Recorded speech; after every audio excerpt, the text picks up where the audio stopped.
বিশেষ উদ্যোগ নেওয়া হলো আপনারা দেখবেন। একটা হচ্ছে পিঙ্ক বুথ। কলকাতা শহরের 5টি গুরুত্বপূর্ণ সংযোগস্থলে আপাতত 5টি, পরে সংখ্যাটা আরও বাড়বে। আগামী দিনে আমরা সংখ্যাটা বাড়াবো।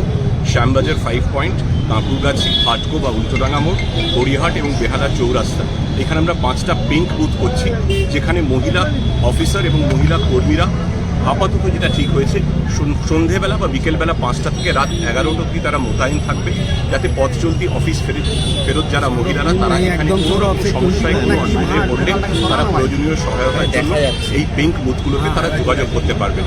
এই পিঙ্ক বুথগুলিতে এলাকার সমস্ত সিসিটিভির ফিড আছে, ওয়্যারলেস আছে, টেলিফোন আছে, ফার্স্ট এড বক্স আছে এবং মহিলা কর্মীদের চেঞ্জিং রুম এবং ওয়াশরুমও আছে এবং প্রয়োজনীয় সমস্ত প্রাসঙ্গিক তথ্য, এই এলাকায় কাছে ডাক্তারখানা কোথায়, থানার নম্বরটা কোথায়, বাস রুট কি, কোথায় মেট্রো স্টেশন বা অন্য যে কোনো প্রাসঙ্গিক তথ্য তারা এখানে পাবেন, সেই সহায়তা পাবেন। আমাদের মনে হচ্ছে রাস্তায় মহিলারা যখন ফিরছেন তখন সম্পূর্ণ মহিলাদের দ্বারা পরিচালিত একটা পিঙ্ক বুথ থাকলে তারা আরও অনেক দ্বিধাহীনভাবে, আরও নিঃসংকোচে নিজেদের সমস্যার কথা বলতে পারবেন। দ্বিতীয় যে বিষয়টি আপনারা দেখবেন, 5টি গাড়ি, এগুলোকে শাইনিং মোবাইল বলছি আমরা। এটা হচ্ছে অল উইমেন পেট্রোলিং স্কোয়াড। আমাদের উইনার্স আছে যারা মোটর সাইকেলে ঘোরেন, আপনারা জানেন বিশেষভাবে প্রশিক্ষিত মহিলা একটা পেট্রোলিং বাহিনী। সেইভাবেই অল উইমেন পেট্রোলিং স্কোয়াড, এই গাড়িগুলির নাম শাইনিং। এই শাইনিং নামকরণটি করেছেন আমাদের রাজ্যের মাননীয় মুখ্যমন্ত্রী মমতা বন্দ্যোপাধ্যায় স্বয়ং। উইনার্স নামটিও তাঁরই দেওয়া ছিল, শাইনিং নামটিও তিনিই দিয়েছেন। এই নামকরণের জন্য মাননীয় মুখ্যমন্ত্রীর কাছে কলকাতা পুলিশ অত্যন্ত কৃতজ্ঞ।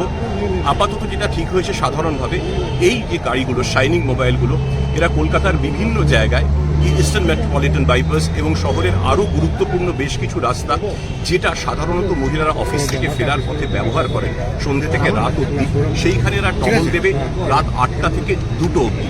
রাত 8টা থেকে 2টো অবধি এটা কোনো ধরা বাঁধার সময় নয়, পরিস্থিতির বিচারে দিনের বিচারে সময়টা পাল্টাতেও পারে, বা সাধারণভাবে এটা 8টা থেকে 2টো অবধি এটা গাড়িগুলো চলবে, কন্টিনিউয়াস পেট্রোলিং হবে, সেটা কন্ট্রোল রুম থেকে মনিটর হবে, মহিলা পুলিশ কর্মী এবং অফিসাররাই তাতে থাকবেন। আমাদের মনে হচ্ছে রাত্রিবেলা যখন মহিলারা অফিস থেকে ফিরছেন, একটু বেশি রাত হয়ে গেছে, তখন যদি তারা দেখেন যে উর্দিধারী মহিলারাই তারা পেট্রোলিং করছেন বিশেষ নজরদারি, তারা আর একটু নিরাপদ বোধ করবেন।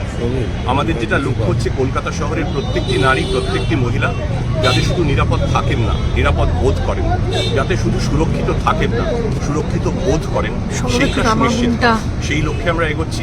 শেষ কথা বলছি, 5টি শুরু করছি আপনার পাইলট প্রজেক্ট, 5টি পিঙ্ক বুথ এবং 5টি পাইলট এই শাইনিং মোবাইল ভেহিকল। কিন্তু এই সংখ্যাটা আমরা খুব শীঘ্রই আরও বাড়াবো, যাতে পুরো শহরের ব্যাপ্তিটা ছড়িয়ে পড়ে। Thank you.